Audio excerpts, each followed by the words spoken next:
How you doing, everybody? This is ShoTTA here. I'm gonna do a review on a really cool indie game that I found in the PlayStation Store. This game is called Trine 2, and I'll give you a little breakdown of the game. You play 3 characters in the game. It's a 2D scrolling game, and kind of a wizard's, knight, and a thief you play in the game. So you got the wizard, the knight, and the thief, and it's kind of like a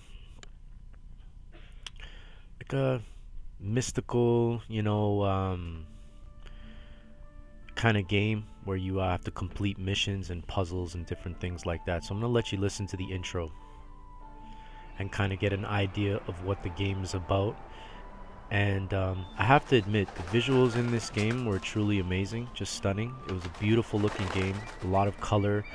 You can just see the light in the game in the start menu, and just the overall detail in some of these indie games is amazing. Once upon a time, there were 3 valiant heroes, chosen by a magical artifact called the Trine. You may have heard another tale of how they met. Let me tell you a story of their latest adventure.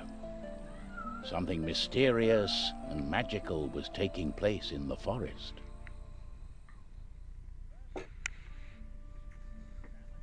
First of the 3 heroes was Amadeus, a wizard. Not perhaps the bravest or the most powerful, but he was clever and sensible. Then there was Pontius the knight, fearless protector of the realm, who loved good food, drink, and battle. Last but not least was Zoya, a thief. An entrepreneur. An entrepreneur. She was mysterious and only seen as a passing shadow on a cloudy night. Alright, so back to the game. That's just the intro, and you're going to get a little bit more information about the game. Amadeus the wizard was asleep in his cottage.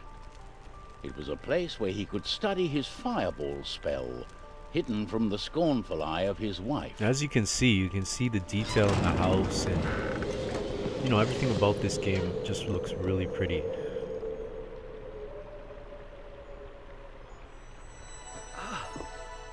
Turn it off. I'm sleeping here. What is it? Who's there? So here I'm going to start off as the wizard in the game. You start off, this light comes in, you have to follow this light. And it gives you kind of a breakdown of what features you'll be using with the touchpad. And I found that they use the touchpad in this game really amazing. And I was pretty disappointed to see that other games didn't apply some of the, the mechanics of the touchpad. You're going to see here what this thing can really do. And it's amazing to see these small indie developers really using these tools on the PlayStation 4 controller. And in really cool ways, and you're gonna see what I mean in the next little part here with the wizard. So you could see just the color, the detail in this game, and I'm really impressed, and I'm really liking the indie scene overall. This game is a perfect example of it. The path ahead was blocked, but this wouldn't stop the great wizard Amadeus. With his magic, so here's a perfect example of what you can do with the touchpad. Now you'll place your cursor on the rock. Using the touchpad, you can hold down your L2 trigger, and you can lift the rocks, kind of like the magician using his powers, and kind of levitate the rock, So this is just one of the ways they use the touchpad, which I thought was really cool. And it gets a little bit better with the touchpad. You're going to see what I mean. So kind of disappointing to see big games, example Battlefield 4, just using the touchpad for like battle log just to press, when this thing has so many cool features. And it's not only Amadeus could also, and this is what I was talking about, just on a side note. Air. You're going to watch what I'm going to do here. So what you do is you hold the L2 trigger down, and then you draw a square on the touchpad, and the magician will create a box so that he can get up on top of obstacles. Now I thought this was so cool, and not only can you draw the square in the middle of the touchpad, you can draw it on the corner, because I was trying to figure out how to get the box in this little corner, and I drew a small square on the touchpad in the corner, and it put the box exactly in the corner. Now it just shows that this touchpad is really sensitive, and each area of the touchpad can be used. So cool to see, the indie game developers using this feature. Light moved through the forest, leading Amadeus further. Torn between fear and wonder. So back to the he game followed. again. I just found these features to be really amazing, really cool, and I was really impressed to see that these small indie game developers are using all the tools on the DS4. You know, big developing companies could learn a lot from these small companies. They really put a lot more effort in their games. Just to say, like, you know, utilizing all the tools, maybe not graphically as beautiful as Battlefield 4 or so many things to do, but when it comes to just using the tools in the game, I have to give them credit. And using the controller especially, I was really impressed the way they used the touchpad. Now, one thing I wanted to you know, just kind of touch up on is these games are just fun because, you know, you're not dealing with all of the in-game issues that you say you would with other games, you know, big title games, patches and updates and overall bugs and glitches. I find that when I play these games, you just turn them on, they work, everything is good, you enjoy the game, you know, you have fun. You're not doing so many other different things, and you know, you don't find yourself as frustrated at times. You just find it to be very enjoyable and very pretty. I demand to know what's happening. The Trine. Not this again.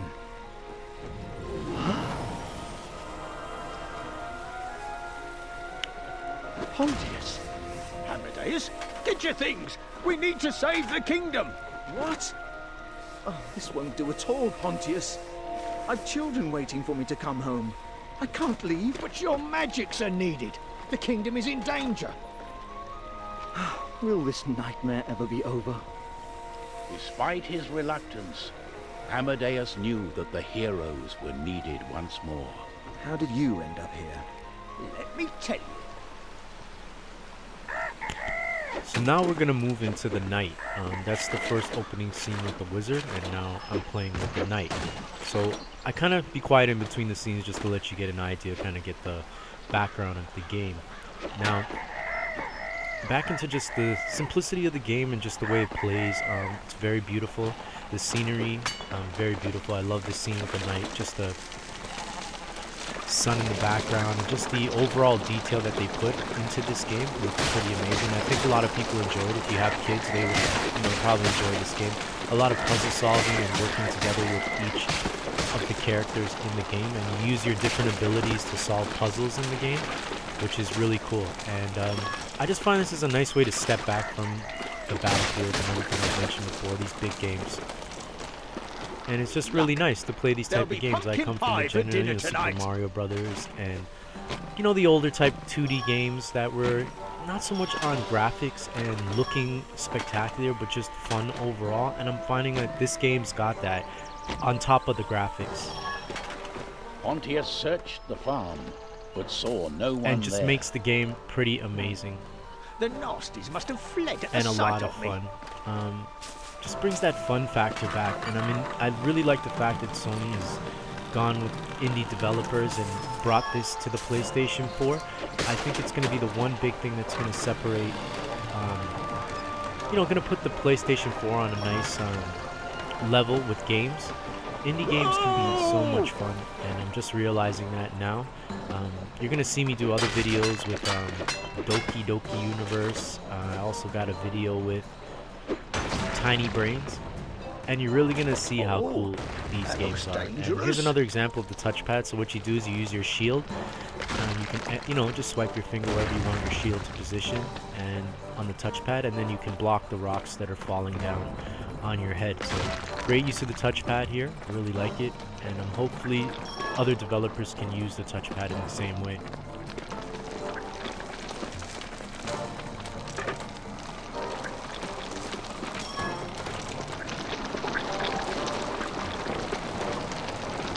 Blasted weeds. I'll show you what for. I'm Pontius the Brave, and I won't fall in a battle with dandelions.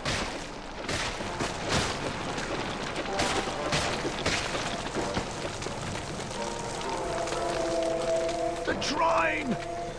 Pontius had never understood what exactly the Trine did, but he knew that the artifact was there to help. And so Pontius felt happy. He couldn't think of a better quest than saving his kingdom. Late that night, Zoya was concealed in the shadows, hidden from the So shimmering here we are. moonlight. This is the third character in the game. This is the thief.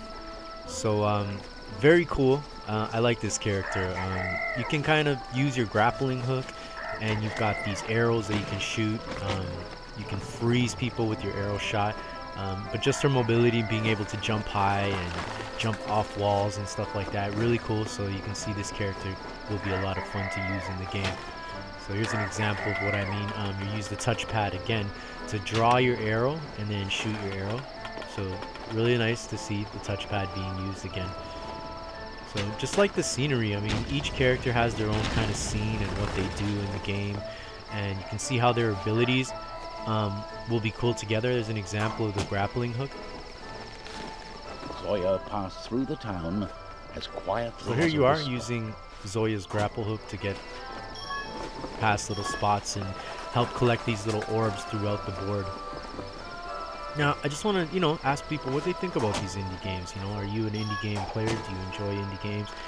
And what do you think about, these games being on PS4? Do you see yourself playing these games? My kids are actually loving these games, and I found a lot of enjoyment in this type of game. Maybe a little bit difficult for my son. Some parts in it, the puzzle solving and using each player. Then she saw a glimmering light moving on And top of at the times, old he's chest. asked me for help or how do I get past the part. But I like it because it kind of allows him to, enjoy himself, play something simple, something fun, and at the same time, solving puzzles and learning something in the game. That's how games used to be. Just fun, You turn on the game, you enjoy yourself.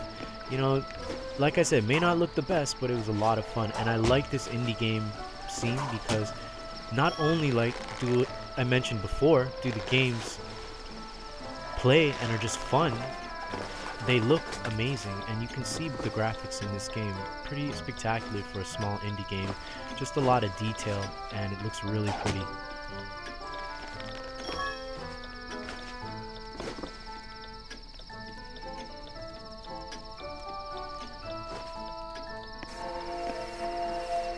The Trine. How inconvenient. What are you doing here in the middle of the night? Not back to your old tricks and thievery. Oh, there's a perfectly good explanation for this. Tell me, where are we going? We don't really know yet. Something strange is going on. A new venture. Shall we go then? So the Trine had come for the heroes, and the adventure was ready to begin. Amadeus worried for his family, while Pontius looked forward to their new quest. Zoya, of course, imagined what fabulous treasure they might find.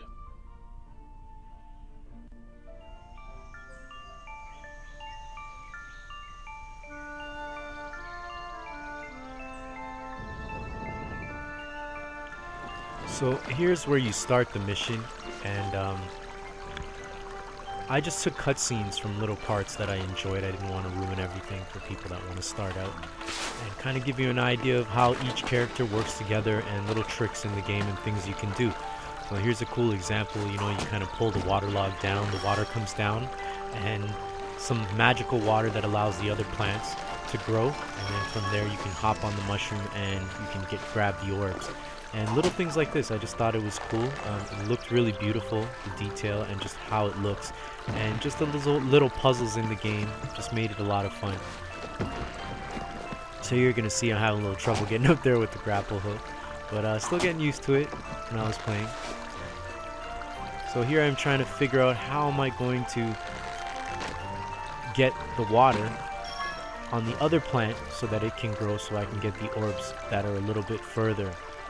Now, it took me a little time, thinking about it, and then I thought to myself, okay, why not create a box? Use the box, place it under the water, and then the water will run off the box and allow the other plant to grow. And as you're going to see, I'll use the touchpad again to create the box. I'm going to use it to pick up the box and levitate it right under the water. A little trouble right there. and you're gonna see me do this here, and then I'm gonna get the plant to grow. So once again, Trine 2, really fun game. I really enjoyed it. I see myself probably buying this game, trying it out every once in a while if I ever get frustrated with Battlefield. You know, you have those days it just kind of doesn't work for you, or Call of Duty Ghost, or even Killzone, and just kind of enjoy these simpler, beautiful looking, fun games, and that's what's important. So there you see, got the plant to grow, so I'm going to change back into Zoya. I'm going to jump up here, and I'm going to get the orbs. And really great how you use these characters together. In the end, you're going to see a little bit of the overall gameplay. They kind of give you little clip scenes when you complete the demo, and then you kind of get an idea of what the game's about. Intruders! Do you think we'll have to fight them? Get your pocky stick. We cooked the big fat one. Attack! So here's a great little scene you saw there where the goblins are kind of in front of the screen, kind of looking at the players on the screen, your players, and then they kind of talking about eating them and just capturing them. And here's a little fight scene with the goblins, which I thought was really cool, and I liked how they did that. It was a really cool cutscene right there, and how they incorporated the goblins almost behind the scene. No, thank you for watching, everybody. I hope you enjoyed this video on Trine 2, and stay tuned for some more indie game reviews. I like it. Peace out. I don't.